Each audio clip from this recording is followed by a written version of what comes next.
ইয়া মুসাউ ইরু, ইয়া মুসাউ ইরু।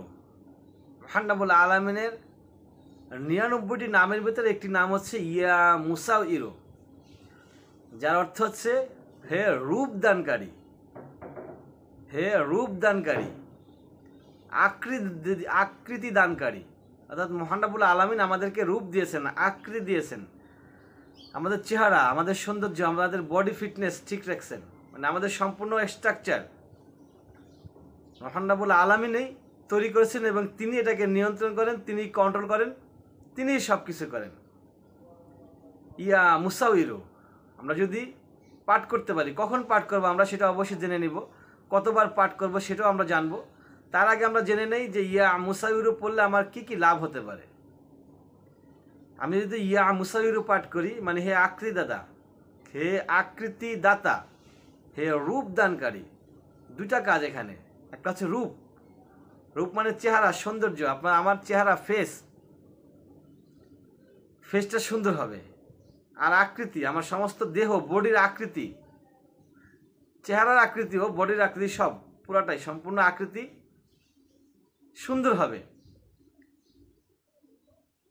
অনেকে দেখবেন, এটা বলা ঠিক না, আল্লাহ পাক মাফ করুক, যে দেখতে কুৎসিত, তার বডির ফিটনেস ঠিক নাই, তার বিভিন্ন দেহের বিভিন্ন অংশ সমস্যার মধ্যে আছে,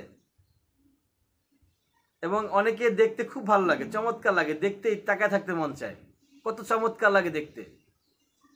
রাস্তাঘাটে অনেক পুরুষ আছে, অনেক মহিলা আছে, যদিও মহিলাদের দিকে তাকানো নিষিদ্ধ, তো পুরুষদের দিকে আপনি দেখবেন পুরুষরাই অনেক পুরুষকে দিকে তাকিয়ে থাকে, নারীরা অনেক নারীদের দিকে তাকিয়ে থাকে। নারীরা দেখা যায় মেকআপ, বিভিন্ন ধরনের ক্রিম, পাউডার, সোনু এগুলা ইউজ করে থাকে, কিন্তু ডেভেলপ হয় না, উন্নতি হয় না। বছর পর বছর ক্রিম মাখতেই আছে, যতক্ষণ ক্রিম মাখে ততক্ষণ সে উন্নত আছে, ক্রিম নাই আবার সে আগের মতো হয়ে যাচ্ছে, কুৎসিত হয়ে যাচ্ছে।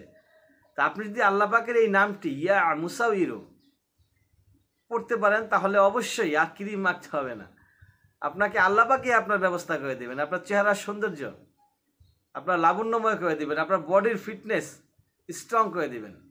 কখন পড়বেন? হর হামেশায় পড়তে পারেন, যে কোনো সময়, সারা দিনের যে কোনো টাইমে আপনি ইচ্ছা করলে পড়তে পারেন। তবে নামাজের পরে পড়া হচ্ছে উত্তম, যে কোনো নামাজের পরে। 5 ওয়াক্ত নামাজ আছে, নামাজের পরে পড়ুন। নফল নামাজ পড়তেছেন, তাহাজ্জুদ পড়তেছেন, নামাজের পরে পড়ুন। এবং দিনের বেলা যে কোনো সময় যখন পড়বেন, তখন অবশ্যই খেয়াল রাখতে হবে যে আপনাকে পবিত্র অবস্থায় আপনি আছেন কিনা, আপনি পবিত্র অবস্থায় আছেন কিনা, অজু করে নিজেকে পবিত্র করে, পোশাক আশাক যেন পবিত্র থাকে, ওইরকম পবিত্র অবস্থায় আপনাকে পাঠ করতে হবে।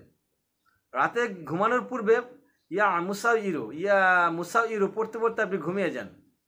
অবশ্যই অজু করা অবস্থায়, অজু থাকা অবস্থায়, রাতে ঘুমাবেন অজু অবস্থায় ইয়া মুসাউইরু পাঠ করতে করতে ঘুমিয়ে যাবেন। ঘুম থেকে উঠে সকালবেলায় টের পাবেন কিছুটা পরিবর্তন আসছে, যদি বিশ্বাস থাকে অন্তরে। যদি অন্তরে বিশ্বাস থাকে তাহলে প্রথম দিন থেকেই আপনি কিছুটা হলেও পরিবর্তন পাবেন। আর যদি অন্তরে বিশ্বাস না থাকে তাহলে কোনো কাজে আসবে না। একটা গল্প বলি আপনাদেরকে। একজন হুজুর টিচার, সে তার স্টুডেন্টদেরকে শিখাচ্ছে, যদি তোমার অন্তরে বিশ্বাস থাকে, অন্তরে ইয়াকিন থাকে, আল্লাহর প্রতি ভালোবাসা থাকে, তাহলে বিসমিল্লাহ পাঠ করে সমুদ্রের উপর দিয়ে হেঁটে চলে যাওয়া যায়। সমুদ্রের উপর দিয়ে হাইটা যাওয়া যায় বিসমিল্লাহর মাধ্যমে। তো তার এক স্টুডেন্টের বাড়ি ছিল নদীর ওপারে। তখন সে চিন্তা করলো বিসমিল্লাহ বলতে নদী পার হয়ে যাওয়া যাবে, সাঁকোমাকো কিছুই লাগবে না, নৌকা লাগবে না। তার অন্তরে বিশ্বাস ছিল, ইয়াকিন ছিল খুব। সে আইসা বিসমিল্লাহ পড়লো, বিসমিল্লাহ পড়ে ব্যাস নদীর উপর দিয়ে হাঁটা দিল, কিছুই হলো না, সে হাঁটতে হাঁটতে চলে আসলো। এভাবে সে নিয়মিত করতেছে। তো সে তার মাকে বললো, মা বিসমিল্লাহ বলে তো পার হওয়া যায়। কে বলছে? হুজুর শিখাইছে। তাহলে তার মা বললো, ঠিক আছে, তোমার হুজুর যেহেতু এত বড় একটা উপকার করছে, হুজুর একদিন দায়িকা নিয়ে আসো, দাওয়াত করো। তো সে হুজুরকে দাওয়াত করলো, হুজুরকে সঙ্গে নিয়ে সে নদীর পাড়ে আসলো। আইসা দেখে সাঁকো নাই, খেওয়া নাই, কিচ্ছু নাই, নৌকা নাই, যাবে কিভাবে? তো ছেলে বললো, হুজুর আমি তো বিসমিল্লাহ বলেই প্রতিদিন চলে যাই, আপনি তো চাই শিখেছেন আমাকে। কারণ হুজুর তো চিন্তা পড়ে গেছে, হুজুর কিন্তু লেকচার দিছে, কিন্তু তার মনে ওই ধরনের ইয়াকিন নাই, বিশ্বাস নাই। বাচ্চার মনে বিশ্বাস ছিল, বাচ্চা হাইটা চলে গেছে, তো হুজুর যেই নামছে ডুবে গেছে। মানে হুজুরের মনে বিশ্বাস ছিল না, তার মানে বিশ্বাস থাকতে হবে। এটা এটা আমি শুনছি গল্প, এটা সত্য কিনা জানি না, এটা নিয়ে এটার উপরে ইয়াকিন করবে না, জাস্ট একটা এক্সাম্পল বোঝানোর জন্য আর কি। তো আপনার যদি ইয়াকিন থাকে, বিশ্বাস থাকে, তাহলে আল্লাহ পাক দেখবেন ইয়া মুসাইরু এর মাধ্যমে আপনার ফেস, আপনার চেহারা, আপনার বডির ফিটনেস সব কিছু মজবুত করে দেবেন ইনশাআল্লাহ তাআলা।